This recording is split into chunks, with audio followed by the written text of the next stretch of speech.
ورحمة الله وبركاته. الحمد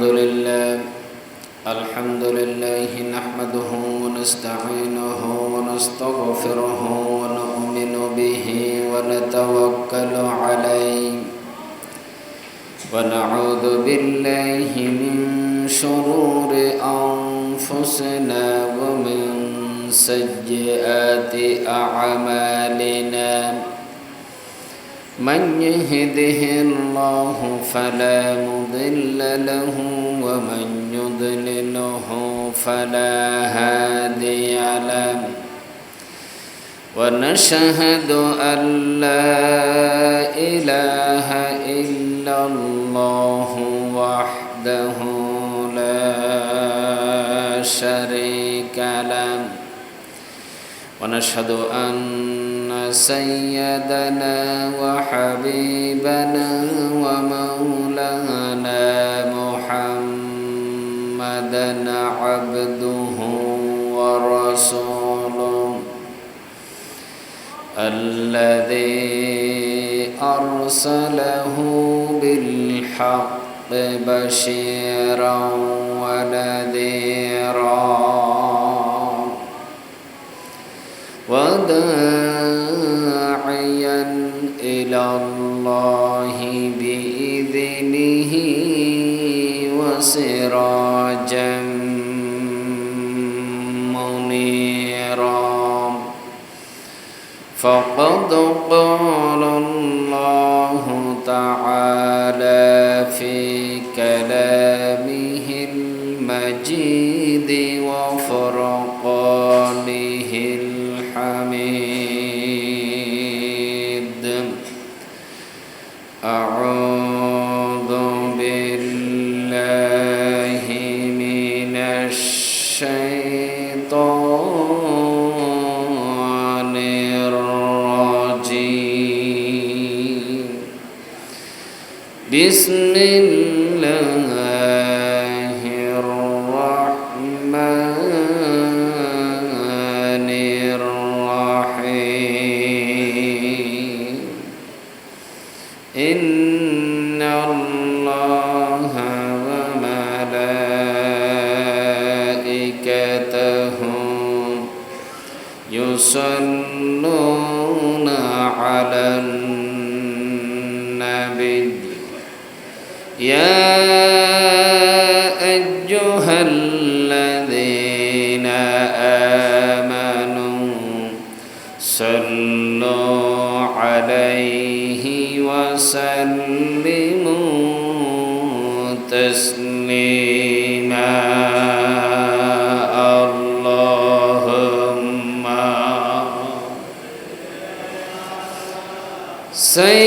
سيدنا مولانا محمد وعلى آل سيدنا مولانا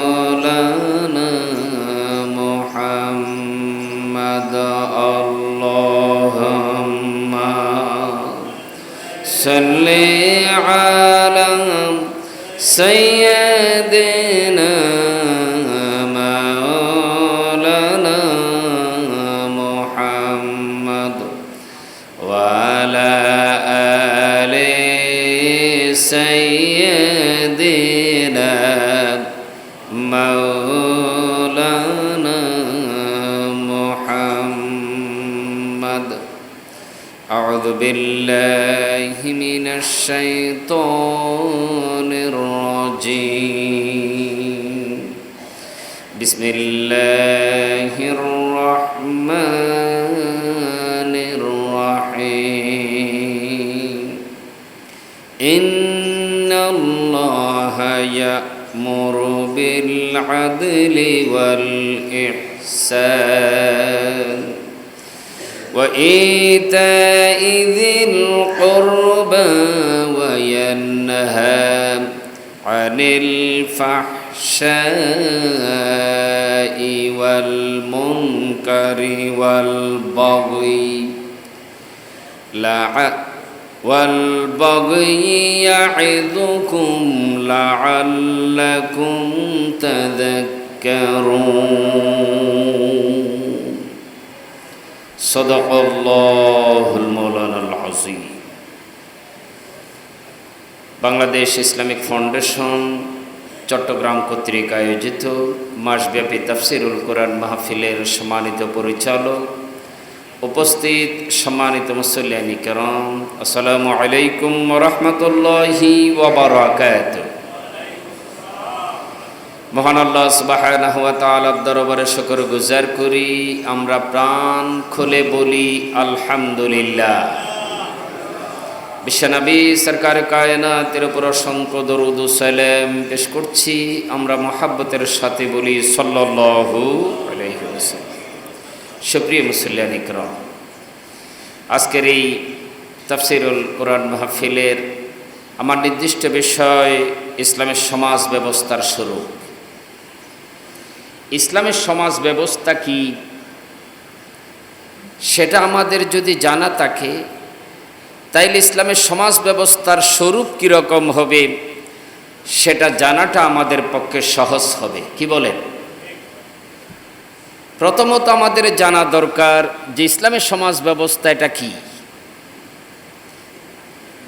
ইসলামের সমাজ ব্যবস্থা জানার জন্য আমাদেরকে চলে যেতে হবে আল্লাহ সুবহানাহু ওয়া তাআলা যখন আমাদেরকে সৃষ্টি করেছিলেন, সর্বপ্রথম আমাদেরকে সৃষ্টি করার আগেই আল্লাহ সুবহানাহু ওয়া তাআলা রূহের জগতে ফেরেশতাদের একটা বিশাল সমাবেশ ডেকেছেন। সমাবেশে আল্লাহ সুবহানাহু ওয়া তাআলা ঘোষণা দিলেন, ইন্নী জাইলুন ফিল আরদি খলিফা, আমি দুনিয়ার মধ্যে আমার প্রতিনিধি তৈরি করতে চাই। তখন ফেরেশতারা বললেন, ক্বালু আতাজআলু ফীহা মান ইউফসিদু ফীহা ওয়া ইয়াসফিকুদ দিমাআ ওয়া নাহনু নুসাব্বিহু বিহামদিকা ওয়া নুকদ্দিসু লাক। রাব্বুল আলামিন, আপনি কি এমন একটা জাত সৃষ্টি করবেন যারা দুনিয়ার মধ্যে ফিতনা ফাসাদ মারামারি হানাহানি করবে? আমরা তো আপনার তাসবিহ তাহলিলের জন্য আছি, জিকির আজকারের জন্য আছি। আল্লাহ সুবহানাহু ওয়া তাআলা বললেন, ইন্নী আ'লামু মা লা তা'লামুন, আমি যা জানি তোমরা তা জানো না। আল্লাহ সুবহানাহু ওয়া তাআলা এরপরে আমাদেরকে সৃষ্টি করলেন। তাইলে সৃষ্টি করার আগে ফেরেশতাদের সমাবেশে ঘোষণা দিলেন, দুনিয়ার মধ্যে আমি আমার প্রতিনিধি সৃষ্টি করতে চাই। ফেরেশতারা বললেন, আমরা তাসবিহ তাহলিল জিকির আজকারের জন্য আছি, আরেকটা জাত তৈরির প্রয়োজন কি? আল্লাহ সুবহানাহু ওয়া তাআলা বললেন, আমি যা জানি তোমরা তা জানো না। তার মানে আমাদেরকে সৃষ্টি করেছেন শুধু তাসবিহ তাহলিল জিকির আজকারের জন্য নয়। আল্লাহ সুবহানাহু ওয়া তাআলা সৃষ্টির আগেই বলেছেন, আমি দুনিয়ার মধ্যে আমার প্রতিনিধি তৈরি করতে চাই। মানব জাতি হচ্ছে আল্লাহ সুবহানাহু ওয়া তাআলার প্রতিনিধি, ঠিক না? এবার কথা হচ্ছে এই প্রতিনিধির কাজ কি হবে? আল্লাহ সুবহানাহু ওয়া তাআলা মানব জাতির এই কাজ কি হবে, প্রতিনিধির কাজ কি হবে সেটা ঘোষণা দিয়েছেন কালাম পাকের মধ্যে। আল্লাহ সুবহানাহু ওয়া তাআলা বলছেন, ওয়ামা খালাকতুল জিন্না ওয়াল ইনসা ইল্লা লিয়াবুদুন, আমি মানব জাতি এবং জিন জাতিকে সৃষ্টি করেছি একমাত্র আমার ইবাদত বন্দেগী গোলামি দাসত্বের জন্যই। তার মানে আল্লাহ সুবহানাহু ওয়া তাআলা আমাদেরকে যে খেলাফতের দায়িত্ব দিয়ে পাঠিয়েছেন, সেই খেলাফতের প্রথম এবং প্রধানতম কাজ হচ্ছে জীবনের সর্বক্ষেত্রে ইবাদত বন্দেগী গোলামি দাসত্ব করব কার? আল্লাহ সুবহানাহু ওয়া তাআলা। এখন আমরা যে আল্লাহর গোলামি দাসত্ব করব, সেই গোলামি দাসত্ব শিকার জন্য একটা পরিবেশের প্রয়োজন আছে না নাই? নির্দিষ্ট একটা জায়গা, নির্দিষ্ট একটা ট্রেনিং সেন্টার, নির্দিষ্ট একজন টিচার ছাড়া কি একটা জাত, একজন মানুষ, একটা জাতি কোনো সময় আল্লাহ সুবহানাহু ওয়া তাআলার প্রতিনিধিত্ব কিভাবে করবে সেটা জানা বোঝা সম্ভব না। আল্লাহ রাব্বুল আলামিন আমাদেরকে সৃষ্টি করার পরে আমাদের আদি পিতা হযরত আদম আলাইহিস সালাতু ওয়াস সালাম আর হাওয়া আলাইহিস সালাতু ওয়াস সালামকে জান্নাতের মধ্যে রাখলেন। আল্লাহ রাব্বুল আলামিন বলেন, ইয়া আদাম উসকুন আনতা ওয়া যাওজুকাল জান্নাতা ওয়া কুলা মিনহা রাগাদান হাইসু শি'তুমা ولا تقربا هذه الشجرة فتكونا من الظالمين আল্লাহ রাব্বুল আলামিন আমাদের আদি পিতা হযরত আদম আলাইহিস সালাতু ওয়াস সালাম আর হাওয়া আলাইহিস সালাতু ওয়াস সালামকে সৃষ্টি করার পরে নির্দেশ দিলেন, ও আদম আর ও হাওয়া, তোমাদের জন্য আমি আল্লাহ রাব্বুল আলামিন জান্নাতকে তোমাদের বসবাসের জন্য নির্দিষ্ট করে দিলাম। সুবহানাল্লাহ। উসকুন আনতা ওয়া যাওজুকাল জান্নাহ, ও আদম তুমি এবং তোমার স্ত্রী দুইজনেই জান্নাতের মধ্যে তোমরা বসবাস করো। সুবহানাল্লাহ। তাইলে আমাদেরকে সৃষ্টি করার পরে আমাদের জন্য আল্লাহর বরাদ্দকৃত জায়গা হচ্ছে জান্নাত।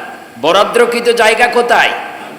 এটা আমার আল্লাহ বরাদ্দ দিয়েছেন আদম এবং হাওয়ার জন্য। বললেন আমি জান্নাতকে তোমাদের জন্য বরাদ্দ দিলাম, তোমরা জান্নাতে কি করবে? বসবাস।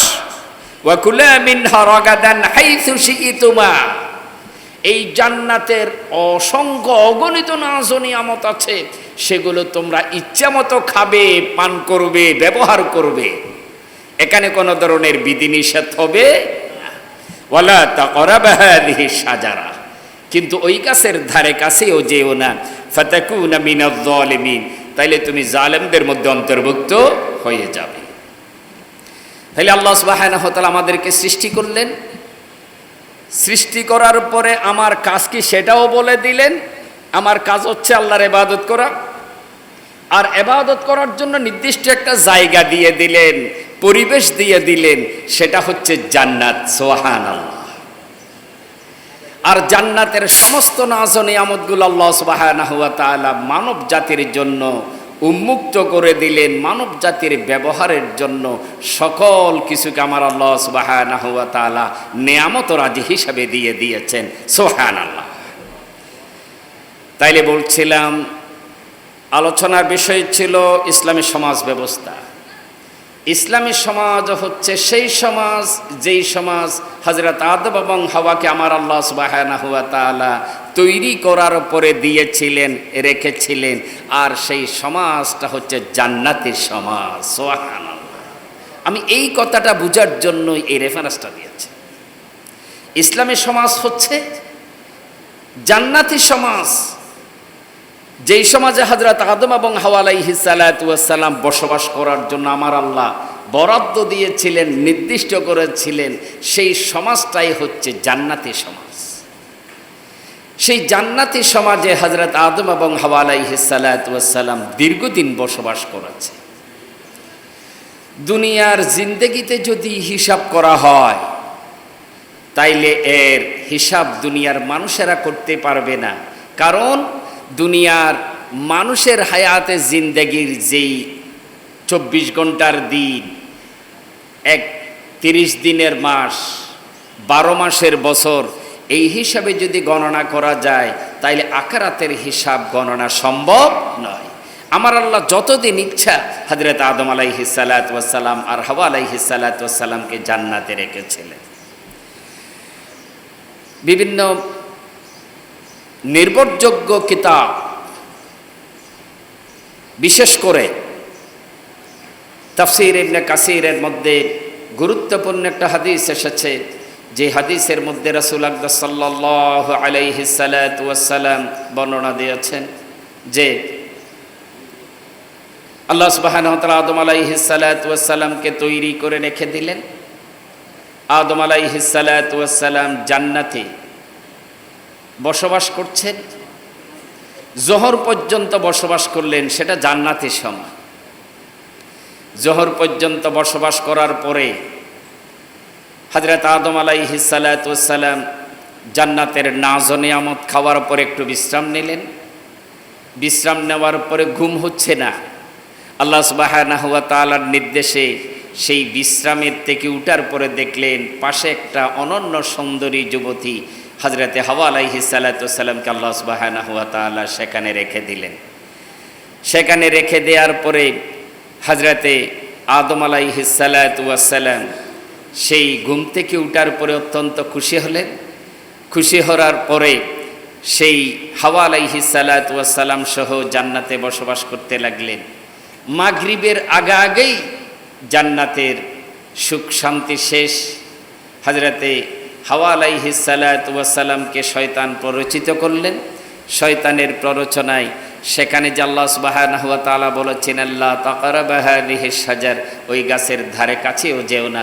দেখা গেল মাগরিবের আগেই সেই গাছের ফল খেলেন, অথবা সেই গাছের রস খেলেন, ফলের রস খেলেন। মাগরিবের পরেই আল্লাহ সুবহানাহু ওয়া তাআলা হযরত আদম এবং হাওয়া আলাইহিস সালাতু ওয়াস সালামকে নামিয়ে দিলেন। নামিয়ে দেওয়ার পরে সারা রাত কান্নাকাটি করেছেন। যেই রাত কান্নাকাটি করেছে সেই রাতের দুনিয়ার হায়াতে জিন্দেগির হিসাবে বয়স হচ্ছে 313 বছরের অধিক। রাতের বয়সটা কত? 313 বছরের অধিক থেকে নিয়ে বিভিন্ন বর্ণনায় 350 বছর পর্যন্ত এসেছে। আবার কেউ বলেছেন 300 বছর নয়, সেটা 500 বছর, কারণ কিয়ামতের দিনের এক একটা দিন হচ্ছে দুনিয়ার 1000 বছরের সমান। সুবহানাল্লাহ। তার এই যে সময়টা জান্নাতে অতিবাহিত করলেন, সেই পরিবেশটাই হচ্ছে ইসলামী পরিবেশ, আর সেটাই হচ্ছে ইসলামী সমাজ ব্যবস্থা। দুনিয়াতে আসার সময় আল্লাহ সুবহানাহু ওয়া তাআলার কাছে হযরত আদম আলাইহিস সালাতু ওয়াস সালাম বললেন, রাব্বুল আলামিন, আমার জন্য আপনি জান্নাত বরাদ্দ দিয়েছিলেন, সেই জান্নাত থেকে তো আমাকে নতুন একটা জায়গায় পাঠিয়ে দিচ্ছেন। জানি না সেই জায়গার পরিবেশটা কীরকম, সেখানে আমি কিভাবে থাকবো, কিভাবে বসবাস করব, আমার পরবর্তী প্রজন্ম কিভাবে চলবে। আল্লাহ সুবহানাহু ওয়া তাআলা হযরত আদম আলাইহিস সালাতু ওয়াস সালামকে বললেন, ইহবিতু মিনহা জামিআ فإما يأتينكم مني هدى فمن تبع هدايا فلا خوف عليهم ولا هم يحزنون। আদম হাওয়া দুইজনে এখান থেকে নেমে যাও, এবং শয়তান যে প্ররোচনা দিয়েছিল তুমিও নেমে যাও। আদম এবং হাওয়া আলাইহিস সালাতু ওয়াস সালামকে বললেন, আদম, হাওয়া, তোমাদের জন্য আমি আল্লাহ সুবহানাহু ওয়া তাআলার পক্ষ থেকে ওহী যাবে, তোমরা সেই ওহীর আলোকে যদি জিন্দেগি যাপন করো তাইলে তোমাদের জন্য কোনো ভয় নেই, চিন্তার কোনো কারণও নেই। এখানে আল্লাহ সুবহানাহু ওয়া তাআলা বললেন, যেই জান্নাতি পরিবেশে তোমরা ছিলে, জান্নাতের মধ্যে ছিলে, তোমাদেরকে আমি নতুন একটা জগতে পাঠিয়ে দিচ্ছি। সেই জায়গাটা যদি তোমরা জান্নাতের উপযোগী করে বানাতে চাও, জান্নাতের মতো করে গড়ে তুলতে চাও, তাইলে আমি আল্লাহ সুবহানাহু ওয়া তাআলার হেদায়েতের অনুসরণ আর অনুকরণ করবে। আমি আল্লাহ তোমাদের জন্য হেদায়েত পাঠাবো, ওহী পাঠাবো। সেই ওহীর আলোকে যদি জিন্দেগি যাপন করো, যেই দুনিয়ায় যাচ্ছ সেই দুনিয়াটা জান্নাতে পরিণত হবে। সুবহানাল্লাহ। তাইলে আল্লাহ সুবহানাহু ওয়া তাআলা হেদায়েত দিয়ে দুনিয়াতে পাঠিয়ে দিলেন। আর হযরত আদম আর হাওয়াকে বললেন, জান্নাতে যেমন তোমাদের কোনো ভয় এবং চিন্তার কারণ ছিল না, তোমরা যদি হেদায়েতের অনুসরণ আর অনুকরণ করো, তাইলে যেই জগতে যাচ্ছ, যেই দুনিয়ায় যাচ্ছ, সেই দুনিয়াতেও তোমাদের জন্য ভয়ের কোনো কারণ থাকবে না, চিন্তার কোনো কারণ থাকবে না। তোমরা সেই দুনিয়ার হায়াতে জিন্দেগি শেষ করে আবারও তোমাদের চিরস্থায়ী বাসস্থান জান্নাতে চলে আসতে পারবে। নির্দিষ্ট একটা সময়ের জন্য তোমাকে পাঠাচ্ছি দুনিয়ায়, দুনিয়াকে জান্নাতের উপযোগী করে তৈরি করো। যদি এইভাবে জিন্দেগি যাপন করতে পারো, তাইলে আবার আমি আল্লাহর জান্নাতে তোমাদেরকে আমি আল্লাহ নিয়ে আসবো। সুবহানাল্লাহ। তাইলে ইসলামের সমাজ হচ্ছে সেই সমাজ, যেই সমাজকে আমার আল্লাহ হেদায়েতের আলোতে গড়ে তোলার জন্য নির্দেশ দিয়েছে। প্রশ্ন হচ্ছে, হেদায়েতটা কি? আল্লাহ সুবহানাহু ওয়া তাআলা কালাম পাকে ইরশাদ করেছে, হাযা বায়ানুল লিন-নাস ওয়া হুদান ওয়া মাওয়াইযাতুল লিল-মুত্তাকিন। হাযা বায়ানুল লিন-নাস, কোরআন হচ্ছে সমগ্র মানব জাতির জন্য সুস্পষ্ট বর্ণনা। ওয়া হুদান, আর এটা হচ্ছে হিদায়াত। ওয়া মাওয়াইযাতুল লিল-মুত্তাকিন, আর মুত্তাকিনদের জন্য এটা সর্বোত্তম উপদেশ। এখানে আল্লাহ সুবহানাহু ওয়া তাআলা যে কোরআনের বর্ণনা দিয়েছে, এই কোরআনকে বলেছেন সমগ্র মানব জাতির জন্য বর্ণনা এবং হেদায়াত। এবং মুত্তাকিনদের জন্য সর্বোত্তম উপদেশ। এই কোরআনই হচ্ছে কিয়ামত পর্যন্ত সমগ্র মানব জাতির জন্য হেদায়েত। আর যুগে যুগে হযরত আদম থেকে নিয়ে হযরত ঈসা রূহুল্লাহ আলাইহিস সালাতু ওয়াস সালাম পর্যন্ত যত পয়গম্বর দুনিয়াতে এসেছেন, সব পয়গম্বর আলাইহিস সালাতু ওয়াস সালামের উপর যে কিতাব অবতীর্ণ হয়েছে, যেই ওহীগুলো এসেছে, সবগুলো হেদায়েতের অন্তর্ভুক্ত। সুবহানাল্লাহ। আল্লাহ রাব্বুল আলামিন আরো বলেছেন, وَنَزَّلْنَا عَلَيْكَ الْكِتَابَ تِبْيَانًا لِكُلِّ شَيْءٍ وَهُدًى وَرَحْمَةً وَبُشْرًى لِلْمُسْلِمِينَ وَنَزَّلْنَا عَلَيْكَ الْكِتَابَ, নবী আপনার উপর যে কিতাব আমি আল্লাহ রাব্বুল আলামিন অবতীর্ণ করেছি, তিবিয়ানাল লিকুল্লি শাই, মানব জাতির সব সমস্যার সমাধান আমি আল্লাহ কোরআনের মধ্যে দিয়ে দিয়েছি। ওয়াহুদান, আর কোরআনের মধ্যে রয়েছে হিদায়াত। দুনিয়াতে সঠিক পথে কিভাবে চলবে সেই সঠিক পথের দিশা রয়েছে কোরআনে। কবরে কিভাবে শান্তিতে থাকবে তার নির্দেশনাও কোরআনের মধ্যে রয়েছে। আর কিয়ামতের দিন আমি আল্লাহর জান্নাতে কিভাবে যাবে তার নিদর্শনও আমার আল্লাহ কোরআনের মধ্যে দিয়ে দিয়েছে। ওয়া রাহমা, এই কোরআন হচ্ছে বিশ্ববাসীর জন্য রহমত। ওয়া বুশরাল লিল মুসলিমিন, আর মুসলমানদের জন্য এই কোরআনই দিয়ে দিয়েছেন আমার আল্লাহ সুসংবাদ। হেদায়েত অনুযায়ী যারা চলবে তাদের জন্য দুনিয়াতে শান্তি এবং আখিরাতে মুক্তির জন্য সুসংবাদ আমার আল্লাহ দিয়ে দিয়েছে। তাই ইসলামের সমাজ পরিচালিত হবে হেদায়েতের ভিত্তিতে। ইসলামের সমাজ পরিচালিত হবে কোরআনের ভিত্তিতে। কোরআনের ভিত্তিতে যেই সমাজ পরিচালিত হবে সেই সমাজের জন্য আমার আল্লাহর রহমতের সুসংবাদ দিয়েছে। সেই সমাজের জন্য আমার আল্লাহ রাব্বুল আলামিন জান্নাতের খবরের সুযোগ দিয়েছেন। সেই সমাজের জন্য আমার আল্লাহ রাব্বুল আলামিন সমস্ত নিয়ামত ও রাজির সুসংবাদ দিয়ে দিয়েছেন। দুনিয়াতে এবং আখিরাতে সব শ্রেষ্ঠ নিয়ামতের জন্য আমার আল্লাহ রাব্বুল আলামিন মুমিনদের জন্য সুসংবাদ দিয়ে দিয়েছে। এবার আসুন, এই হেদায়েতের পথে যারা পরিচালিত হবে, ইসলামী সমাজ ব্যবস্থা যারা গ্রহণ করবে, আমার আল্লাহ সুবহানাহু ওয়া তাআলা বলেন তারা আলোকিত মানুষে পরিণত হবে আর সমাজটা আলোকিত সমাজে পরিণত হবে। সুবহানাল্লাহ। আল্লাহ রাব্বুল আলামিন সূরা ইব্রাহিমের শুরুতেই বলছেন, আলিফ লাম রা, কিতাবুন আনজালনাহু ইলাইকা লিতুখরিজান নাস মিনাদ যুলুমাতি ইলান নূর। আলিফ লাম রা, আমি আল্লাহ রাব্বুল আলামিন এমন কিতাব অবতীর্ণ করেছি যে কিতাব মানুষকে অন্ধকার থেকে আলোর পথে নিয়ে যায়। অন্ধকার থেকে আলোর পথে নিয়ে যায়। এই অন্ধকার থেকে আলোর পথে নিয়ে আসার জন্য যে সমাজ ব্যবস্থা, সেই সমাজ ব্যবস্থা হচ্ছে ইসলামী সমাজ ব্যবস্থা। এই ইসলামী সমাজ ব্যবস্থার স্বরূপ যদি বলতে হয়, তাইলে ইসলামী সমাজ ব্যবস্থার গুরুত্বপূর্ণ 6টি মূলনীতি রয়েছে।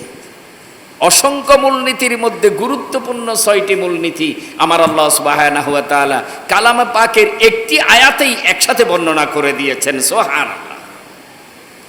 আমার আল্লাহ রাব্বুল আলামিন সূরা নাহলের 90 নম্বর আয়াতে ইসলামের সমাজ ব্যবস্থার যে স্বরূপ মূলনীতিগুলো রয়েছে সংক্ষিপ্ত পরিসরে সে মূলনীতিগুলো বর্ণনা করে দিয়েছে। আল্লাহ রাব্বুল আলামিন বলেন, ইন্নাল্লাহা ইয়া'মুরু বিল আদলি ওয়াল ইহসান ওয়া ইতা'i যিল কুরবা ওয়া ইয়ানহা আনিল ফাহশাই ওয়াল মুনকারি ওয়াল বাগই ইয়া'iদুকুম লা'আল্লাকুম তাযাক্কারুন। আল্লাহ রাব্বুল আলামিন বলছেন, নিশ্চয় আমি আল্লাহ রাব্বুল আলামিন অর্ডার করছি, নির্দেশ করেছি বিল আদাল, আদলের ব্যাপারে, ওয়াল ইহসান, ইহসানের ব্যাপারে, ওয়া ইতাইযিল কুরবা, নিকটাত্মীয়দের হক আদায়ের জন্য।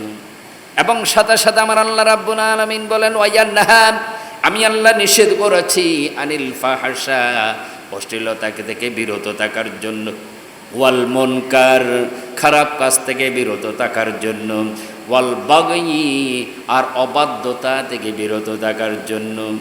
ইয়াইদুকুম লাআল্লাকুম তাযাক্কারুন, আমার আল্লাহ রাব্বুল আলামিন বলেন এই উপদেশ গুরুত্ব সহকারে যারা নেবেন, এই উপদেশ, এই আদেশ গুরুত্ব সহকারে যারা নেবেন তাদের জন্য আমার আল্লাহ রাব্বুল আলামিন বলছেন লাআল্লাকুম তাযাক্কারুন, আশা করা যায় তোমরা আমার এই গুরুত্বপূর্ণ উপদেশগুলো গুরুত্বের সাথে গ্রহণ করবে। তাহলে যে 6টা মূলনীতি দিয়েছেন, 3টা আদেশ আর 3টা নিষেধ ইসলামী রাষ্ট্রের জন্য, ইসলামী সমাজের জন্য। 1 নম্বর হচ্ছে আদল, ন্যায়পরায়ণতা। ইসলামী সমাজ ব্যবস্থার জন্য যে প্রথম এবং প্রধানতম মূলনীতি সেটা হতে হবে ন্যায়পরায়ণতা। যেই পরিবারের মধ্যে ন্যায়পরায়ণতা আছে, যেই সমাজের মধ্যে ন্যায়পরায়ণতা আছে, যেই রাষ্ট্রের মধ্যে ন্যায়পরায়ণতা আছে, সেই রাষ্ট্রকেই ইসলামী রাষ্ট্র বলা যাবে। ইসলামী রাষ্ট্রের জন্য ন্যায়পরায়ণতা একান্ত অপরিহার্য একটা বিষয়। এজন্য আমার আল্লাহ রাব্বুল আলামিন যত পয়গম্বর পাঠিয়েছেন, সব পয়গম্বর আলাইহিস সালাতু ওয়াস সালামকে পাঠানোর একটা লক্ষ্য উদ্দেশ্য আমার আল্লাহ রাব্বুল আলামিন ঘোষণা দিয়েছেন। সূরা হাদীদের 25 নম্বর আয়াত আমার আল্লাহ রাব্বুল আলামিন বলেন লাকাদ আরসালনা রুসুলানা বিল বায়্যিনাত ওয়া আনজালনা মাআহুমুল কিতাবা ওয়াল মিজান وأنزلنا معهم الكتاب والميزان ليقوم الناس بالقسط। আল্লাহ রাব্বুল আলামিন বলেন আমি আল্লাহ রাব্বুল আলামিন রাসূল পাঠিয়েছি, পয়গম্বর আলাইহিস সালাতু ওয়াস সালাম পাঠিয়েছি সুস্পষ্ট দলিল সহ। দলিল ছাড়া কোন পয়গম্বর আমার আল্লাহ বলেন আমি পাঠাই নাই। ওয়ানজালনা মাহুমুল কিতাব ওয়াল মিজান, আমি আল্লাহ পয়গম্বরের সাথে সাথে তাদেরকে কিতাব দিয়েছি আর তাদেরকে ন্যায়দণ্ড দিয়েছি। লিয়াকুমান নাসু বিল কিসত, তারা যেন মানুষের মাঝে ইনসাফ কায়েম করতে পারে। সমস্ত পয়গম্বর ছিলেন ইনসাফ ন্যায়পরায়ণতার মানদণ্ড। সমস্ত পয়গম্বর আলাইহিস সালাতু ওয়াস সালাম ছিলেন ইনসাফের মূর্ত প্রতীক। বিশ্বনবী মুহাম্মদ রাসূলুল্লাহ সাল্লাল্লাহু আলাইহি ওয়াসাল্লাম ছিলেন ইনসাফের মূর্ত প্রতীক। আইয়ামে জাহিলি সমাজের মধ্যে এসে নবী মুহাম্মদ রাসূলুল্লাহ সাল্লাল্লাহু আলাইহি ওয়াসাল্লাম এমন ইনসাফপূর্ণ সমাজ ব্যবস্থা কায়েম করেছিলেন, যেই সমাজের ব্যাপারে বিশ্বনবী সরকারে কায়নাত নিজেই ঘোষণা দিচ্ছেন খায়রুল কুরুনি করনি সুম্মাল্লাযীনা ইয়ালুনাহুম সুম্মাল্লাযীনা ইয়ালুনাহুম, আমার যুগ শ্রেষ্ঠ যুগ, তারপরের যুগ শ্রেষ্ঠ যুগ, তারপরের যুগ শ্রেষ্ঠ যুগ। বিশ্বনবী মুহাম্মদ রাসূলুল্লাহ সাল্লাল্লাহু আলাইহি ওয়াসাল্লাম ইনসাফের ভিত্তিতে যে সমাজ কায়েম করেছিলেন, সেই সমাজটা পুরো দুনিয়ার জন্য শ্রেষ্ঠ সমাজের মডেল হিসেবে ছিলেন। সুবহানাল্লাহ। তাইলে ইসলামের সমাজ ব্যবস্থার 1 নম্বর মূলনীতি হচ্ছে সমাজ ব্যবস্থা হবে ন্যায় ভিত্তিক সমাজ ব্যবস্থা। আর এই ন্যায়পরায়ণতা, ন্যায়ভিত্তিক যে সমাজ ব্যবস্থা, সেই সমাজ ব্যবস্থার নেতা যারা হবেন তারা হবেন অত্যন্ত ন্যায়পরায়ণ। তারা সত্যবাদিতার মানদণ্ডে উত্তীর্ণ হবে। তারা হবেন আস-সাদিক, তারা হবেন আল-আমিন, তারা হবেন বিশ্বস্ত। জনগণের সাথে তারা কোনোদিন যেমন মিথ্যা কথা বলবেন না, জনগণের আমানত কোনোদিন খেয়ানত করবেন না, জনগণের সাথে ওয়াদা কোনোদিন খেলাপ করবেন না, জনগণের সাথে কোনোদিন প্রতারণা করবেন না, জনগণের ধন সম্পদ অন্যায়ভাবে কোনোদিন ভক্ষণ করবে না। এই মৌলিক মানদণ্ডে যারা উন্নীত, তাদের জন্য বিশ্বনবী সরকার কায়নাত ঘোষণা দিয়েছেন কিয়ামতের দিন 7 শ্রেণীর মানুষ কার্শের নিচে ছায়া দেবেন। 1 নাম্বার হচ্ছেন আল ইমামুন আদিল, ন্যায় পরায়ণ শাসক, যারা নৈতিকতার মানদণ্ডে উন্নীত হয়েছে, ন্যায় পরায়ণতার মানদণ্ডে উত্তীর্ণ হয়েছে। জোরে বলুন সুবহানাল্লাহ। ওয়াল ইহসান, দ্বিতীয় মূলনীতি ঘোষণা করেছেন ইহসান, সদাচরণের ভিত্তিতে সমাজ পরিচালিত হবে। যারা সমাজ পরিচালনা করবেন তারা কোনোদিন অন্যায় আচরণ করবেন না, অবিচার করবেন না, তারা থাকবেন সবসময় সদাচারী। তারা থাকবেন সবসময় কি? সদাচারী থাকবেন। আর সদাচারের অন্যতম হচ্ছে তারা কোনোদিন মিথ্যা কথা বলবেন না। এজন্য সব পয়গম্বর আলাইহিস সালাতু ওয়াস সালামের কমন একটা গুণ, কোন পয়গম্বর আলাইহিস সালাতু ওয়াস সালাম জীবনে মিথ্যা কথা বলে নাই। জীবনে নবী মুহাম্মদ রাসূলুল্লাহ সাল্লাল্লাহু আলাইহি ওয়াসাল্লামের প্রথম এবং প্রধানতম গুণাবলী, বিশ্বনবী সরকার কায়নাত ছিলেন আস-সাদিক। আল্লাহ নবী সরকার কায়নাতের অন্যতম গুণাবলী তিনি ছিলেন আল আমিন, বিশ্বাসী।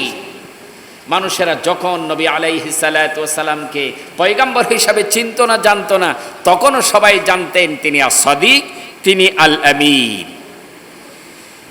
পাশাপাশি যারা সদাচারী তারা কোনো সময় অন্যায়, অত্যাচার, অবিচার করবেন না, তারা কোনো সময় মানুষের হক ধ্বংস করবে না। রাসূল আকরাম সাল্লাল্লাহু আলাইহি সাল্লাতু ওয়াস সাল্লাম বললেন, হে দুনিয়ার মানুষেরা, তোমরা নিজেরা সদাচারী হবে আর অপরকে সদাচরণের ক্ষেত্রে তোমরা সহযোগিতা করবে। আর তোমরা যদি সদাচরণ করো, সদাচারী হও, আল্লাহ সুবহানাহু ওয়া তাআলাও তোমাদের সাথে সদাচরণ করবেন। এজন্য আল্লাহ সুবহানাহু ওয়া তাআলা বলছেন, হাল জাযাউল ইহসানি ইল্লাল ইহসান, ইহসানের বদলে ইহসান ছাড়া আর কি হতে পারে। তৃতীয়ত বৈশিষ্ট্য হচ্ছে ইসলামের সমাজ ব্যবস্থার বৈশিষ্ট্য ওয়াইতাইদিল কুরবা, নিকটাত্মীয়ের হক যথাযথ আদায় করা। এখানে নিকটাত্মীয় বলতে রক্ত সম্পর্কীয় আত্মীয় যেমন নিকটাত্মীয়, দ্বীনের সম্পর্কের আত্মীয়ও নিকটাত্মীয়। আমরা রক্ত সম্পর্ক আত্মীয়ের গুরুত্ব দেই, দ্বীনের আত্মীয়ের গুরুত্ব আমরা অনেক সময় দেই না। কিন্তু সাহাবা আজমাইন রাদিয়াল্লাহু তাআলা আনহুমের জীবন ইতিহাস যদি দেখা যায়, সাহাবা আজমাইন রাদিয়াল্লাহু তাআলা আনহুম অনেক ক্ষেত্রেই রক্ত সম্পর্কের আত্মীয়ের চাইতে দ্বীন সম্পর্কের আত্মীয়তাকে সবচাইতে বেশি গুরুত্ব দিয়েছেন, ঠিক না? এখানে আল্লাহ সুবহানাহু ওয়া তাআলা বলছেন, আদল ইনসাফের সাথে সমাজ ব্যবস্থা কায়েম করবে, পরিচালনা করবে, ইহসানের ভিত্তিতে সমাজ ব্যবস্থা কায়েম করবে। আর নিকটাত্মীয়, সেটা আপনার রক্ত সম্পর্কীয় হোক, দ্বীনের সম্পর্কীয় হোক, তাদের সাথে তার যে হকগুলো রয়েছে সে হকগুলো যথারীতি আদায় করবে। পাশাপাশি আমার আল্লাহ সুবহানাহু ওয়া তাআলা 3টা নিষেধও করেছে। আল্লাহ সুবহানাহু ওয়া তাআলা নিষেধের ব্যাপারে বলছেন, ওয়ায়ানহা আনিল ফাহশাই ওয়াল মুনকার ওয়াল বাগয়, এবং ফাহশা থেকে সবসময় বিরত থাকবে। একটা আদর্শ সমাজের জন্য, ইসলামী সমাজের জন্য, জান্নাতি পরিবেশের জন্য সবচাইতে মারাত্মক যে বিষয় সেটা হচ্ছে ফাহশা কার্যক্রম, অশ্লীলতা, বেহায়াপনা। এজন্য আল্লাহ সুবহানাহু ওয়া তাআলা কালাম পাকের মধ্যে ইরশাদ করেছেন, ওয়ালা তাকরাবুল ফাওয়াহিশা মা যাহারা মিনহা ওয়া মা বাতান, তোমরা প্রকাশ্য এবং অপ্রকাশ্য সকল ধরনের ফাহশা কাজ থেকে বিরত থাকবে। আর ফাহশা কাজ থেকে তোমাদেরকে বিরত রাখার জন্য যে ইবাদতটি সবচাইতে গুরুত্বপূর্ণ, সেই ইবাদতটা হচ্ছে নামাজ। ইন্নাস সালাতা তানহা আনিল ফাহশাই ওয়াল মুনকার, নিশ্চয়ই নামাজ তোমাকে ফাহশা এবং মুনকার কাজ থেকে বিরত রাখবে। তাইলে ইসলামী সমাজ ব্যবস্থার জন্য প্রথমত যেই কাজটা আমার আল্লাহ নিষেধ করেছেন সেটা হচ্ছে অশ্লীলতা, বেহায়াপনা। আর অশ্লীলতা, বেহায়াপনার প্রথম হচ্ছে সকল ধরনের যৌনাচার থেকে, অবৈধ যৌনাচার থেকে বিরত থাকা আজকের সমাজে যেটা মারাত্মক ব্যাধি হিসাবে আত্মপ্রকাশ করাচ্ছে, মারাত্মক ব্যাধি হিসাবে সমাজের মধ্যে মারাত্মক কুপ্রভাব ফেলছে, সেটা হচ্ছে জেনা, ব্যভিচার, ধর্ষণ। এজন্য কালাম পাকের মধ্যে যতগুলো শাস্তি রয়েছে তন্মধ্যে 3টে শাস্তি অত্যন্ত মারাত্মক শাস্তি হিসাবে আমার আল্লাহ সুবহানাহু ওয়া তাআলা দিয়েছে। একটা হচ্ছে চুরির শাস্তি, আস-সারিকু ওয়াস-সারিকাতু ফাকতাউ আইদিয়াহুম, চোর এবং চোরনির কি করে দাও, হাত কেটে দাও। এরপর হচ্ছে ডাকাতের শাস্তি, ডাকাতের শাস্তি হচ্ছে প্রথমে তার ডান হাত কেটে দাও, তারপরে বাম পা কেটে দাও, তারপরে বাম হাত কেটে দাও, তারপরে ডান পা কেটে দাও। এরপরে তৃতীয় যে শাস্তিটার কথা এসেছে সেটা হচ্ছে জেনার শাস্তি। আর সে জেনার শাস্তি হচ্ছে যদি অবিবাহিত নারী পুরুষ জেনায় লিপ্ত হয় তাইলে তাকে আয-যানিয়াতু ওয়াজ-যানি ফাজলিদু কুল্লু ওয়াহিদিন মিনহুমা মিআতু জালদা, জেনাকারী পুরুষ আর জেনাকারিনী নারী তাদেরকে কত দোররা, 100 দোররা করে দাও। আর যদি জেনাকারী পুরুষ বিবাহিত হয় তাইলে তাকে পাথর মেরে 1 কোমর পর্যন্ত গেড়ে পাথর মেরে তাকে দুনিয়া থেকে বিদায় করে দাও। আর যদি নাবালক কোনো ছেলে, ছোট কোনো ছেলে মেয়ে যদি এই কাজে লিপ্ত হয় তখন তাদেরকে দেশান্তরিত করে দাও। 3টা শাস্তির কথা বলেছে কালাম পাকের মধ্যে। যতগুলো শাস্তি, কঠিন শাস্তির কথা এসেছে তন্মধ্যে অন্যতম। কারণ একটি ইসলামী সুন্দর সমাজ ব্যবস্থা কায়েমের জন্য ফাহেসা থেকে বিরত থাকার বিকল্প কোনো পথ নাই। যেই সমাজের মধ্যে ফাহেসা থাকে সেই সমাজে ইসলাম থাকতে পারে না, ইসলাম চলতে পারে না। এজন্য ইসলামের সমাজ ব্যবস্থা হবে ফাহেসা মুক্ত একটা সমাজ ব্যবস্থা। আজকের সমাজে এই যে ফাহেসা, অশ্লীলতা, এগুলো ব্যাপকভাবে বিস্তৃতি লাভের অন্যতম কারণ যে জেনা ব্যভিচারের যেই শাস্তি কোরআনের মধ্যে রেখেছে সেই শাস্তি বর্তমান সমাজ এলাও করছে না। শাসক গোষ্ঠী যদি সেই শাসন ব্যবস্থা মেনে নিয়ে কোরআনের আইন অনুযায়ী জেনা ব্যভিচারীদেরকে শাসন করতেন, শাস্তি দিতেন, তাইলে বাংলাদেশে কোনোদিন জেনা ব্যভিচার থাকতো না। এটা বেশি দূরে যাওয়ার দরকার নেই। এই যে আফগানিস্তান আমেরিকা থেকে মুক্তি লাভ করেছে, কতদিন হয়? প্রায় 2 বছর পার হয়ে গিয়েছে, 3 বছর চলছে। 3 বছরের মধ্যে পুরো আফগানিস্তানে কোনো জেনা ব্যভিচার হয় না, পুরো একটা দেশে হয় না। যেখানে আমার বাংলাদেশে প্রতিদিন ডজন ডজন জেনা ব্যভিচার হয়, মাহে রমজানেও জেনা হয়, সেখানে আফগানিস্তানে হয় না কেন? আফগানিস্তানে হয় না এই কারণেই, কারণ সেখানে জেনা ব্যভিচারের শাস্তি হচ্ছে পবিত্র কোরআনুল কারীমের যেই শাস্তি, পাথর মেরে উড়িয়ে দেয়া, 100 দোররা মারা, দেশান্তর করে দেয়া, এই শাস্তি থাকার কারণে সেখানে জেনা ব্যভিচার 3 বছরে একটাও হয় নাই। সুবহানাল্লাহ। আজকেও আমার বাংলাদেশে যদি জেনা ব্যভিচার দূর করতে হয় তাইলে কোরআনী শাসনের বিকল্প কোনো পথ নেই। এজন্য আমার দেশের শাসক যারা আছেন তাদের কাছে আমরা অনুরোধ করব, জেনা ব্যভিচার সহ সমস্ত ধরনের অন্যায় অবিচারকে দূরীভূত করার জন্য বাংলাদেশে কোরআন এবং সুন্নাহর শাসন কায়েম করুন। কোরআনের শাসনই দেশকে সুন্দর পথে নিয়ে যেতে পারে, কোরআনের শাসনই সকল ধরনের জুলুম অবিচার থেকে দেশের মানুষকে মুক্তি দিতে পারে। আল্লাহ সুবহানাহু ওয়া তাআলা বলছেন, ولا تقربوا الفواحش ما ظهر منها وما بطن, প্রকাশ্য এবং অপ্রকাশ্য সব ফাহেসা থেকে তোমরা বিরত থাকো। এইভাবে যদি বিরত থাকা যায় সুন্দর একটা ইসলামী সমাজ ব্যবস্থা কায়েম করা সম্ভব। দ্বিতীয়ত বলছেন ওয়াল মুনকার, অসৎ কাজ থেকে তোমরা বিরত থাকো, অন্যায় কাজ থেকে বিরত থাকো। অন্যায় কাজের মূল হচ্ছে মিথ্যা কথা। রাসূল আকরাম সাল্লাল্লাহু আলাইহি ওয়াসাল্লাম বলছেন আল কিযবু উম্মুয যান, মিথ্যা হচ্ছে গুনার মা। মিথ্যা হচ্ছে কি? গুনার মা। দুনিয়াতে যতগুলো মিথ্যা আছে সব মিথ্যা হচ্ছে গুনার মা। আর অন্যায় কাজের মধ্যে আরেকটা হচ্ছে, অত্যন্ত নিকৃষ্টতর অন্যায় হচ্ছে মদ, জুয়া, মূর্তি পূজা, লটারি। এগুলো হচ্ছে সবচাইতে মারাত্মক অন্যায়, অবিচার কাজ। এজন্য আমার আল্লাহ রাব্বুল আলামিন কালাম পাকের মধ্যে সাদ করেছেন, ইয়া আইয়ুহাল্লাযীনা আমানু ইন্নামাল খামরু ওয়াল মাইসিরু ওয়াল আনসাবু ওয়াল আজলামু রিজসুম মিন আমালিশ শাইতান ফাজতানিবুহু লাআল্লাকুম তুফলিহুন।